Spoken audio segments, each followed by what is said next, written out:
I'm not here to marry, sir. I just want to cook. I'm not here to marry, I just want to cook, she declared, and the rancher's words shocked the whole town. You're going. Margaret looked up from the sink, her hands dripping soapy water onto the floor. Her brother Thomas stood in the doorway, newspaper in hand, his face set in that expression she knew too well. The one that meant he'd already decided, and nothing she said would change it. Thomas, I don't. Thornhill Ranch is hiring a cook for the bunkhouse crew. 30 men. $30 a month plus room and board. He tossed the paper onto the table. You're going to apply. Margaret wiped her hands on her apron, her throat tightening. They won't hire someone like me. They'll hire someone who can cook. And you can cook better than anyone in this town.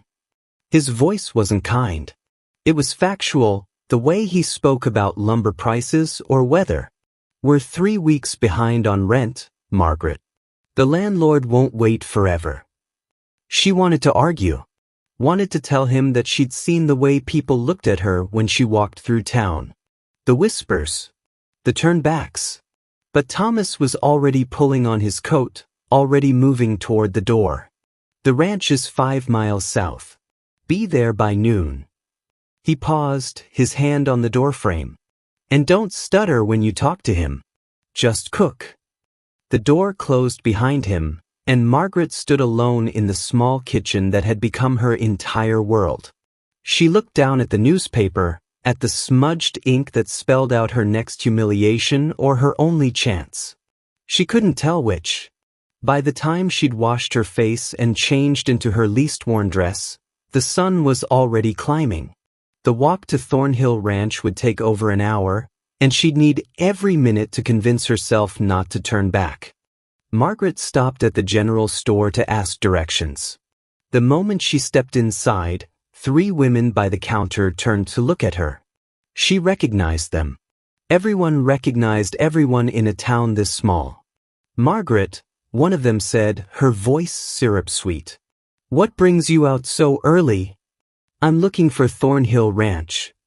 The women exchanged glances, and something in their eyes shifted. Amusement. Anticipation. Thornhill Ranch, another repeated. Whatever for? I'm applying for the cook position. The silence that followed was worse than laughter. Then one woman covered her mouth with her hand, her shoulders shaking. Another turned away, pretending to examine a bolt of fabric. The bunkhouse cook, the first woman said slowly, as if tasting the words. For 30 ranch hands. That's ambitious of you, Margaret. Very ambitious, another agreed. Those men work hard. They'll expect someone who can keep up. Margaret's face burned, but she kept her voice steady. Which direction is the ranch? One of them pointed south, still smiling. 5 miles down the main road. You can't miss it. Good luck, dear. You'll need it. Margaret left the store with their laughter following her into the street, and she walked faster, her hands clenched at her sides. She'd heard worse. She could survive this. Thornhill Ranch stretched across the valley like something out of a painting. Fences lined the hills, cattle dotted the pastures, and at the center of it all stood a large main house and just beyond it, a long bunkhouse with smoke rising from its chimney. Near the bunkhouse was a separate building, smaller, with a wide porch and windows that overlooked the workyard. The cookhouse. Margaret's stomach twisted as she approached the main house. She knocked, and the door opened almost immediately. The man who stood there was tall and broad-shouldered, with dark hair that needed cutting and eyes that looked like they hadn't rested in years. Callum Thornhill. She recognized him from town, though they'd never spoken. Yes. His voice was low, rough from shouting orders across wide fields. I'm here about the cook position. For the bunkhouse. He looked her over, his expression unreadable. Then he stepped aside. Come in. The house was neat but plain, the kind of home built for function rather than comfort. He led her through to the kitchen, gestured for her to sit, and leaned against the counter with his arms crossed. "You've cooked for large crews before?" "No, sir. But I've managed a kitchen. I know how to plan meals, how to stretch supplies, and I don't waste food. 30 men eat a lot. Breakfast at 5. Lunch at noon. Dinner at 7. No exceptions. I can do that." He studied her for a long moment, and she forced herself not to look away. Finally, he pushed off the counter and opened a cupboard, pulling out flour, eggs, salt. "Cook something. Now." Margaret stood, rolled up her sleeves, and got to work. She made biscuits, the kind her mother had taught her before she died. Simple. Perfect. She worked quickly, her hands steady despite the way her heart hammered in her chest. When the biscuits came out of the oven, golden and steaming, she set one on a plate and handed it to him. Callum Thornhill took a bite, chewed slowly, then took another. "You start tomorrow. 5 in the morning. Don't be late." Margaret blinked. "You're hiring me? You got a problem with that?" "No, sir." "Callum. Just Callum." He set the plate down and walked toward the door. "The cookhouse is next to the bunkhouse. You'll have your own room attached. Meals are provided, and Sundays are your day off." He paused at the door, his back to her. "The men can be rough. If they give you trouble, you tell me." Then he was gone. Margaret stood alone in the kitchen, the smell of fresh biscuits still hanging in the air, and for the first time in months, she felt something close to hope. That evening, Margaret moved her few belongings into the small room attached to the cookhouse. It was plain but clean, with a narrow bed, a washstand, and a window that looked out over the ranch. She could hear the men in the bunkhouse, their voices carrying through the walls. Laughter. The sound of boots on wooden floors. She lay down on the bed, staring up at the ceiling, and whispered into the quiet, "Just cook. That's all you have to do. Just cook." Outside, the sun set over the hills, and somewhere in the main house, Callum Thornhill sat by the fire with a little girl curled up beside him, asking him questions about the stars. The first morning, Margaret woke before dawn and started the stove. 30 men. 3 meals a day. She'd done the math a dozen times, planned every dish, every portion. Biscuits, bacon, eggs, gravy, coffee strong enough to strip paint. She worked fast, her hands moving through the familiar motions, and by the time the men started filing in at 5, the food was ready. They came in loud and hungry, their boots heavy on the wooden floor. Then they saw her, and the noise died. Margaret kept her eyes on the serving table, dishing out plates, refilling coffee. The men took their food in silence, exchanging glances. She could feel their eyes on her, could hear the whispers starting at the far end of the table. One man, older than the rest with a graying beard, took a bite of biscuit. Chewed. Then grunted. "Not bad." Another nodded. "Better than the last cook." The tension broke, and the men went back to eating. Margaret exhaled slowly, her hands shaking as she refilled the gravy boat. Over the next few days, the men started talking to her. Mostly requests. More coffee. Extra biscuits. But sometimes, when they thought she wasn't listening, she heard the comments. "Boss must have been desperate. At least she can cook. Better her than me having to do it." It wasn't vicious, not like the women in town. But it still stung. Margaret kept her head down and focused on the work. The food was good. That was what mattered. On the third day, Margaret was kneading dough when she heard light footsteps on the porch. She looked up, and there in the doorway stood a little girl with dark curls and eyes too serious for someone so small. "Hello," Margaret said softly, wiping her hands on her apron. The girl didn't run, just stood there watching. "Are you hungry?" The girl nodded. Margaret pulled a stool up to the work table and patted it. "Come sit. I'll make you something." The girl climbed up, her legs swinging. Margaret shaped a small piece of dough into a ball, showed her how to flatten it with her palms, then brushed it with butter and sprinkled cinnamon and sugar on top. "What's your name?" Margaret asked as she slid the little treat into the oven. "Emma." "I'm Margaret. Do you live here?" "With my papa. In the big house." Margaret's chest tightened. Callum's daughter. When the cinnamon roll came out of the oven, golden and sweet, Emma's eyes went wide. Margaret set it on a plate, let it cool, and handed it to her. Emma took a bite, and for the first time, she smiled. "It's really good." "I'm glad." Emma ate slowly, savoring every bite. Then she looked up at Margaret with those big, serious eyes. "Can I come back tomorrow?" Margaret's throat ached. "If your papa says it's all right." "He will."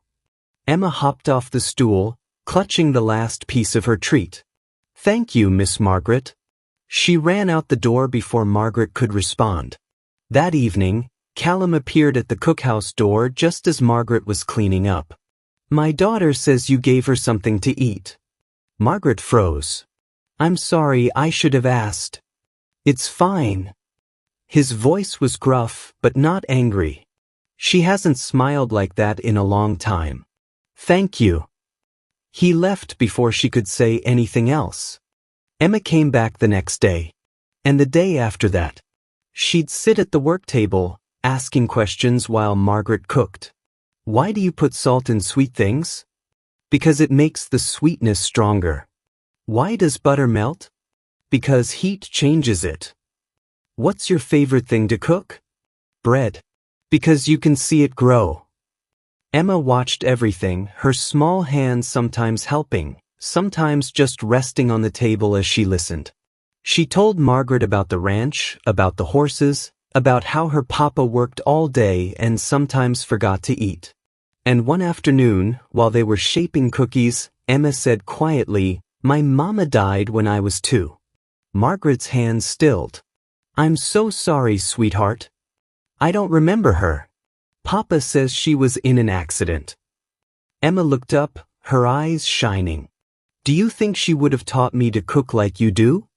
Margaret's vision blurred. She knelt down beside Emma's stool and took her small hands in hers. "I think she would have loved teaching you everything. And I think she'd be so proud of the girl you're becoming." Emma threw her arms around Margaret's neck, and Margaret held her, something breaking open in her chest that she hadn't known was closed. That evening, Callum came to the cookhouse to check on something, and he stopped in the doorway. Emma was sitting on Margaret's lap, giggling as Margaret told her a silly story about a chicken who thought it was a cow.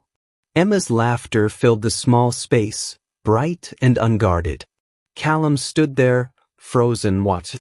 When Margaret looked up and saw him, she went still, suddenly afraid she'd overstepped. But Callum's expression wasn't angry. It was something else. Something softer. "Emma, your time for bed," he said quietly. Emma pouted but slid off Margaret's lap. "Can I come back tomorrow?" "If Miss Margaret doesn't mind." Margaret smiled. "I never mind." After Emma left, Callum lingered in the doorway. "She talks about you constantly." Margaret's cheeks flushed. "She's a wonderful child."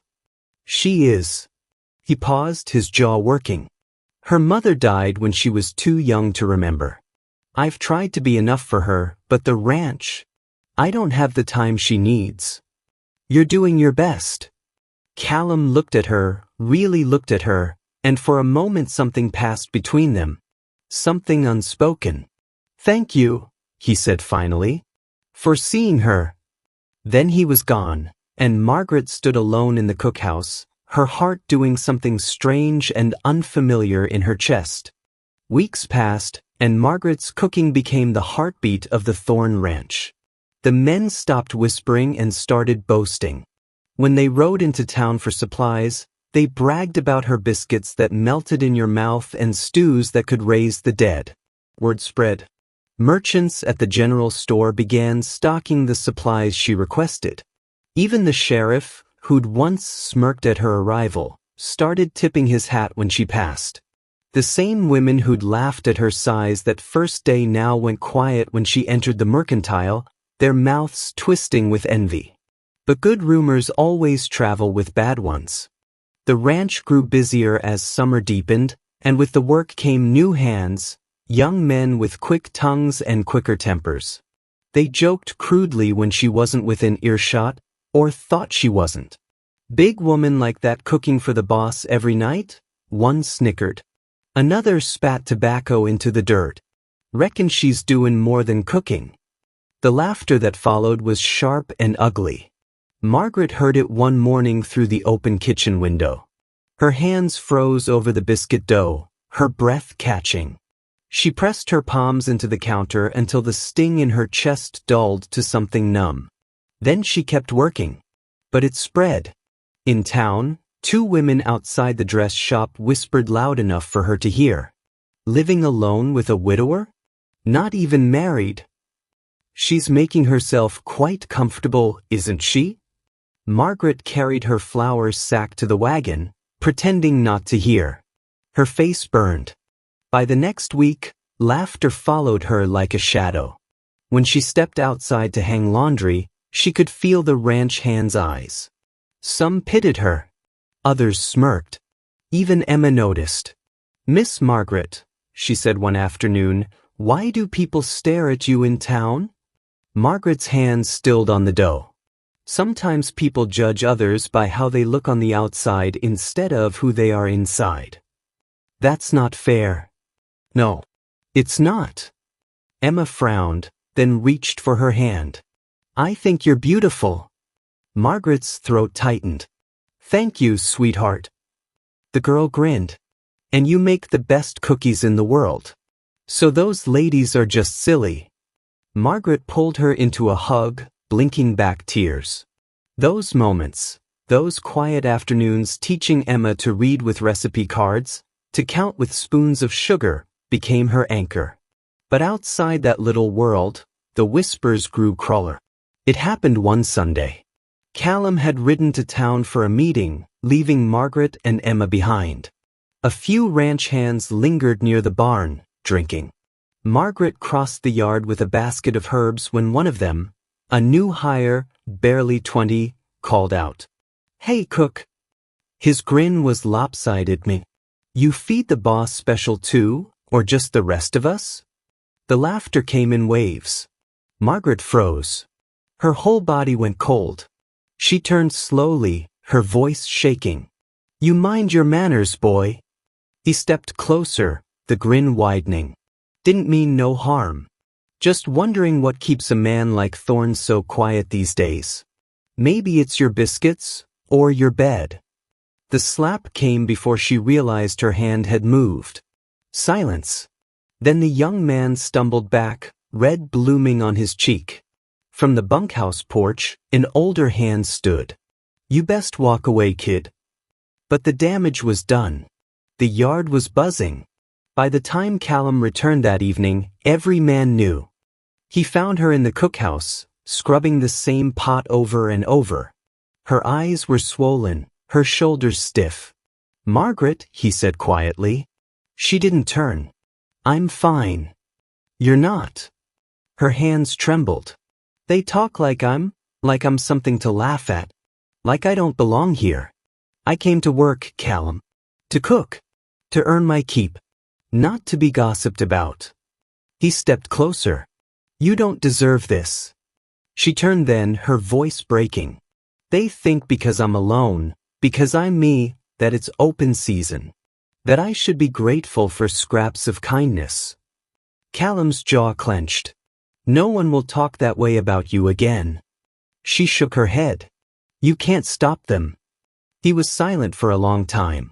Then, softly, "There's one way." Her eyes met his. "Marry me." The words landed like thunder in the small room. She stared at him, speechless.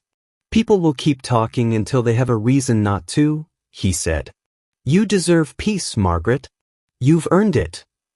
Her breath hitched. "You don't mean that." "I do." Tears welled in her eyes, part disbelief, part heartbreak. "Callum, Don't do this because you pity me. I'm not here to marry. I just want to cook. The silence stretched between them, fragile as glass. Finally, Callum nodded slowly. And I'll make sure you can do it without shame. He turned and walked out, his boots echoing on the porch. Margaret stood there, the room spinning softly around her. The next morning, she rose before dawn. The fire crackled to life, and soon the smell of fresh bread filled the air. The men filed in, quieter than usual. The young one she'd slapped avoided her eyes. Margaret served each plate steadily, her chin high. Not one word left her mouth, but her silence spoke louder than any retort. By evening, the whispers had died. That night, after Emma had gone to bed, Callum came by. The air was cool, the porch lanterns swaying in the breeze. Margaret was wiping down the counter when his shadow crossed the doorway. You still awake? She looked up, startled. Couldn't sleep. He stepped inside, hat in hand. For a moment, neither spoke. The silence felt thick, heavy with things unsaid. I should have been here. You can't be everywhere, she said simply. Besides, I handled it. His eyes met hers then, steady, searching. You did. Better than most men I know would have. Margaret blinked, uncertain what to say. He went on quietly, You've got more backbone than anyone gives you credit for, Margaret. And I want you to know, you've got my respect. You always did. But after today, I think everyone else finally sees what I've known all along. Something in her chest loosened, just a little. Thank you, Callum. He nodded, his eyes softening before he turned toward the door. Don't let them break your spirit. This ranch is better because you're here. Then he put his hat back on and walked into the night. The town social came once a month, filling the church hall with fiddle music and the smell of coffee and pie. This time, Callum insisted that Margaret and Emma come along. Margaret hesitated at the bottom of the wagon step, smoothing her plain dress. I don't belong there. Callum stood beside her, sleeves rolled and hat in hand. You belong wherever you decide to walk through the door, he said, then added with quiet finality, and I'd be proud to walk in with you. Emma tugged her hand, eyes bright. Please, Miss Margaret, I want to show everyone the cookies we made. Margaret's resistance cracked. All right, sweetheart. They rode in silence at first, the lanterns swinging above them. From the ridge, the town glowed warm against the dark hills. When they reached the church, Callum offered his arm. She hesitated only a second before taking it. Inside, the piano played a lively tune, but when they stepped through the doorway, the room stilled. Conversation faltered. Heads turned. Margaret's face flushed hot, but Callum's palm stayed steady at her back, guiding her forward as if nothing in the world were amiss. Near the refreshment table, a cluster of ladies whispered behind their gloved hands. The same women who'd laughed the day Margaret first arrived now stood frozen between curiosity and judgment. One stepped forward, her smile thin as glass. Margaret, what a surprise to see you here. Before Margaret could answer, Callum's voice carried, calm and solid. Mrs. Thornhill invited her. The woman blinked. Your mother? She wanted to meet the woman who's been helping with Emma. A lie, but a graceful one. It hung in the air like a shield. Emma piped up, lifting her basket. Miss Margaret made cookies. Want to try one? Caught, the woman accepted. Her polite bite turned into an involuntary hum of pleasure. Why, that's lovely. She taught me to make them, Emma said proudly. More townsfolk gathered. One by one, they tasted the cookies, their faces softening as sweetness replaced scorn. Someone asked for the recipe, someone else laughed and said, That's the best thing I've eaten since Christmas. Margaret didn't glow or boast. She only smiled politely, her shoulders drawn back, letting the food speak for her. The bunkhouse men showed up late, scrubbed and uncomfortable in stiff collars. The older hand who'd once defended her tipped his hat. "Even, ma'am." "Evening," she answered quietly. Their respect wasn't loud, but it was visible, and others noticed. A merchant drifted over to Callum. "Thornhill, your crew won't stop talking about their cook." "Where'd you find her?" "Right here in town," Callum said. "Best decision I ever made." The merchant looked Margaret over with new eyes. "Would you cater my daughter's wedding?" Margaret blinked. I'm not sure I'm qualified." "She'll think about it," Callum said smoothly. The man nodded, already convinced. By mid-evening, Margaret's table was the busiest corner of the hall. Laughter circled her like a gentle tide. Some of it was genuine, some only polite. But for the first time in years, she wasn't invisible. As the crowd thinned and the lanterns burned lower, Margaret slipped outside for air. The night was cool, the streets silver under moonlight. She leaned against the railing, breathing in the quiet. Bootsteps sounded behind her. "Didn't see you leave," Callum said. "I needed a minute." He joined her at the rail, folding his arms. "You did well in there." She gave a small laugh. "All I did was bake cookies." "That's not all you did." His voice softened. "You walked in there and made them see you for who you are." Margaret looked out toward the hills, her throat tight. "They only looked because I came with you." He shook his head. "No. They looked because you've earned it. You've worked harder than anyone on my land, and you did it without asking a thing in return." Her eyes stung. "I've spent so long being a joke, Callum. I don't know what to do when people stop laughing." He turned toward her. "You hold your head high and let them wonder how they ever missed your worth." For a long moment, neither spoke. The music drifted faintly from the hall, the fiddle slow now, almost tender. Callum's hand brushed hers on the railing, not deliberate, just there. "I meant what I said before, Margaret. You belong here." She drew a steadying breath. "Maybe, but belonging and being wanted aren't the same thing." He hesitated, eyes searching hers, then said quietly, "Then maybe the rest of us need to catch up to what you already are." Something inside her twisted, an ache that was half hope, half fear. The door creaked open behind them. "Papa! Miss Margaret!" Emma came bounding out, cheeks flushed from dancing. "They're playing my favorite song. Come back inside." Callum straightened, clearing his throat. "We'll be right there, sweetheart." Emma grabbed each of their hands. "Come on. You both look too serious." Margaret laughed, the tension breaking. Together they walked back into the light and music. The night ended with laughter and clapping as the last song faded. On the ride home, Emma fell asleep against Margaret's shoulder, her curls warm against Margaret's neck. The road stretched silver under the moon. Callum held the reins loosely, glancing over now and then. "Thank you for coming tonight." She smiled faintly. "Thank you for making me."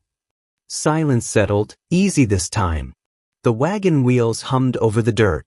At the ranch gate, Callum stopped the horses and looked out toward the dark fields. "You changed things tonight," he said. "Not just for them, for me too." And for the first time, Margaret didn't shrink from the thought of being seen. She simply let herself exist, steady, strong, and shining in the hush between two hearts that hadn't yet spoken what both already knew. Word of Margaret's cooking had traveled beyond the Thorn Ranch, beyond the town. By midsummer, it had reached the county fair committee, who announced a cooking competition with a prize of $200. A sum that made the entire county stir with excitement. Callum leaned against the wagon, hat in hand, glancing at Margaret. "You should enter." Margaret froze, fingers tightening around her basket. "I'm not a competitor. I just cook." "You're not just a cook," Callum said firmly. "You're the best in 3 counties. You deserve to be recognized." Emma tugged at her sleeve, eyes bright. Please, Miss Margaret? I want everyone to know how amazing you are.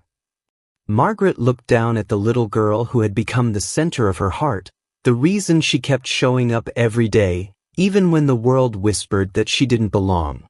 Her lips curved into a small, reluctant smile. All right, sweetheart. We'll enter. The day of the fair dawned bright and clear. Margaret arrived with Callum and Emma, carrying baskets of her mother's treasured recipes, honey lavender bread, rosemary roasted chicken, and a perfectly spiced apple cinnamon pie. Simple, yet flawless, each dish a quiet echo of the home she'd left behind, now perfected through patience and love. The other contestants were mostly women from town, many of them the same who had mocked her, their whispers now folded beneath brittle smiles. Margaret, one said, voice dripping with forced sweetness. How brave of you to enter. Margaret set her dishes on the judging table without a word. Her focus was unwavering, her posture calm, almost regal. She didn't need to argue or explain, her work spoke for her. The judges moved along the line, tasting each dish in measured silence. When they reached Margaret's table, the head judge, a stern older man famed for his impossible standards, took a bite of her honey lavender bread. Another. His brows knit, then relaxed. He tried the chicken, savoring the rosemary and juices. Finally, he reached for the pie. The flavors danced on his tongue. He set down his fork, eyes lifting to hers. Who taught you to cook like this? My mother, sir, Margaret said simply. She taught you well, he murmured, nodding once, impressed. While the judges deliberated, the town women clustered near her table again, murmuring among themselves. It's not fair, one whispered, audible enough for Margaret to hear. She has nothing else. Of course she's good at this. Some people are born for the kitchen, another agreed. It's all they'll ever have. Emma, standing beside Margaret, lifted her chin. Miss Margaret has us. And that's more than you'll ever have. The women's faces reddened, a flush of embarrassment replacing their sneers. Margaret didn't look at them. She placed her hands lightly over Emma's and smiled down at her. Thank you, sweetheart, she whispered. The head judge stepped up to the platform, his voice cutting through the murmur of the crowd. The winner of this year's cooking competition is Margaret Bellamy. A hush fell, then broke into an eruption of applause. Callum moved to her side immediately, pulling her into a hug. Emma jumped up and down beside them, squealing with delight. Margaret laughed, the sound full and free, her eyes shining with tears. The women who had mocked her froze, their expressions tight with disbelief. For once, there were no words to throw. No scorn could stand against what was real, what had been earned. That evening, the town gathered for the winner's feast. Margaret prepared the meal herself, her hands steady and sure, the kitchen alive with the aroma of roasted chicken, simmering pies, and freshly baked bread. She worked quietly, pouring care and patience into every dish, her heart lifting with each satisfied glance from a guest. Callum stood, glass raised. The hall quieted, every eye turning to him. I'd like to say something, he began, voice warm and resonant. 3 months ago, he continued, I had hired Margaret to feed my ranch hands, thinking I was merely filling their stomachs. But what I found was far more. A woman who brought light back into the life of a little girl, who transformed a house into a home, and who reminded everyone, that strength isn't always loud. Sometimes it's quiet. Sometimes it's made of flour, patience, and the courage to keep showing up even when the world tells you not to. He walked slowly toward her, eyes soft and unwavering. Margaret Bellamy, will you marry me? The hall held its breath. Some were shocked, some joyous, but every eye followed her. Margaret's chest tightened, tears streaming freely now. She looked at Emma first, whose grin was brighter than any ribbon or medal. She looked at Callum, steady and hopeful. and she felt the weight of every hardship, every whispered joke, every moment she had been unseen, and realized she was ready. "Yes," she whispered, her voice trembling yet resolute. The hall erupted. Callum bent, kissing her gently in front of everyone, tender and full of promise. Emma cheered louder than anyone, laughter ringing over the applause. Margaret laughed too, a laugh that carried all her years of invisibility into something visible, cherished, undeniable. 6 months later, Margaret stood in the expanded cookhouse, now a small cafe attached to the ranch. People arrived from miles around for her food. The little cafe bustled with warmth and light, a place where strangers became friends and every meal carried the comfort of home. Emma worked beside her, kneading dough, asking questions, laughing like she hadn't a care in the world. Margaret smiled down at her, pride swelling in her chest. Callum appeared in the doorway, his presence calm, grounding. "Busy day?" "Always," Margaret said, wiping her hands on her apron. He crossed to her, wrapping an arm around her shoulders. "Any regrets?" She looked around, at Emma, flour dusting her curls, at the patrons, smiling and chatting, at the man who had seen her when no one else did. "Not a single one," she said firmly. He kissed her forehead, soft and sure. "Good. Because I'm not letting you go." Emma called out, arms full of pastry. "Papa! Miss Margaret! Come taste this." The three of them walked together, a family built not on blood but on choice, on patience, on courage, and the quiet certainty that sometimes love finds you in a kitchen, wrapped in the smell of rising bread and the laughter of a little girl who just wanted someone to see her. And Margaret, the woman who had been invisible for so long, had finally found her place. Not as a joke, not as a burden, but as someone essential, someone loved, someone home. What part of Margaret's story touched you the most? Comment below. I'd love to hear your favorite moment. If you enjoyed Margaret's journey, don't forget to subscribe for more heartwarming stories that lift the soul.